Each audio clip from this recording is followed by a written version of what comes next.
सिंधु घाटी सभ्यता किस नदी के किनारे विकसित हुई थी? सिंधु नदी। अगला सवाल, मोहनजोदड़ो का अर्थ क्या है? मृतकों का टीला। अगला सवाल, आर्य भारत में कहां से आए थे? मध्य एशिया से। अगला सवाल, ऋग्वेद किस भाषा में लिखा गया है? संस्कृत में। अगला सवाल, बुद्ध का जन्म कहाँ हुआ था? लुम्बिनी, नेपाल में। बुद्ध का ज्ञान प्राप्ति स्थल कौन सा है? बोध गया। अगला सवाल, महावीर स्वामी के गुरु कौन थे? परशुनाथ। अगला सवाल, मौर्य साम्राज्य की स्थापना किसने की थी? चंद्रगुप्त मौर्य ने। अगला सवाल, अशोक ने किस युद्ध के बाद हिंसा त्याग दी थी? कलिंग युद्ध। अगला सवाल, अशोक ने धर्म प्रचार कहाँ तक किया? उसका सही जवाब है श्रीलंका तक।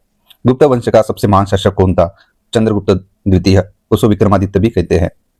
अगला सवाल, हर्षवर्धन की राजधानी कहाँ थी? कन्नौज में। अगला सवाल, दिल्ली सल्तनत की स्थापना किसने की थी? कुतुबुद्दीन ऐबक। और दिल्ली शासन में कितने ऐसे वंशज हुए? आपको हमेशा याद रखना है। अगला सवाल, मुगल साम्राज्य की स्थापना कब हुई थी? 1526 में। अगला सवाल, बाबर ने किस युद्ध में इब्राहिम लोधी को हराया? पहला पानीपत युद्ध। अगला सवाल, शेरशाह सूरी ने कौन सी सड़क बनवाई थी? वो फेमस सड़क का नाम ग्रैंड ट्रंक रोड है। अकबर ने दिन ए इलाई कब शुरू किया? 1582 में।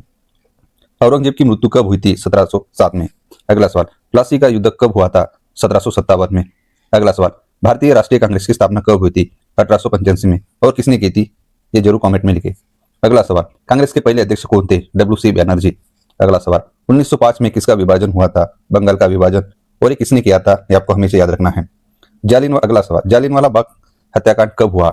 1919। अगला सवाल, साइमन कमीशन भारत कब आया? 1928 में। अगला सवाल, भारत छोड़ो आंदोलन कब शुरू हुआ? 1942 में। भारत को स्वतंत्रता कब मिली? 15 अगस्त 1947। संविधान सभा का गठन कब हुआ था? 1946 में। भारत का पहला गवर्नर जनरल कौन था? Lord Mountbatten. अगला सवाल, भारत गणराज्य की घोषणा कब हुई थी? 26 जनवरी 1950 में।